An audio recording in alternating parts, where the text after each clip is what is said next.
সূর্যের তাপ একদম সহ্য হয় না। তাহলে ভাবুন তো, আমরা যদি দুনিয়ার সব পানি ঢেলে দেই সূর্যের উপর, তাহলে কি সূর্য একটু ঠান্ডা হবে? শুনতে মজার, কিন্তু উত্তরটা শুনলে আপনার একদম মাথা ঘুরে যাবে। প্রথম কথা হচ্ছে, সূর্য কোনো আগুন না, এটা আসলে একটি প্লাজমা। আর এত বড় যে 13 লক্ষ পৃথিবী সূর্যের মধ্যে ঢুকিয়ে দেওয়া যায়। তাই আপনি যদি পৃথিবী, চাঁদ, মঙ্গল সব মিলিয়ে সৌরজগতের পুরো পানি একসাথে ঢালেন, সেটাও সূর্যের জন্য এক ফোঁটা পানির মতোই। তাহলে একটি জল ভরা গ্রহ দিয়েই না হয় চেষ্টা করি। পৃথিবী থেকে 40 আলোকবর্ষ দূরে আছে GJ1214b। এটি পুরোপুরি পানিতে ঢাকা একটি গ্রহ।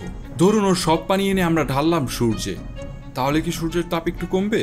এবার হবে ঠিক উল্টোটা, সূর্যের তাপ আর চাপ এত বেশি যে এই পানি ভেঙে যাবে হাইড্রোজেন আর অক্সিজেনে, মানে সূর্য নিজেই হাইড্রোজেন দিয়ে চলে, মানে আপনি আরো বেশি ফুয়েল দিলেন, তাকে আরো গরম করে দিলেন। সোজা ভাষায়, পানি ঢেলে ভেবেছিলেন সূর্যকে ঠান্ডা করবেন, কিন্তু বাস্তবে এটি আরো গরম হবে এবং চলবে। সূর্য পানি দিয়ে নিভবে না, কারণ ও আগুন না, কারণ ও তো নিজেই একটি জ্বলন্ত নিউক্লিয়ার রিয়েক্টর।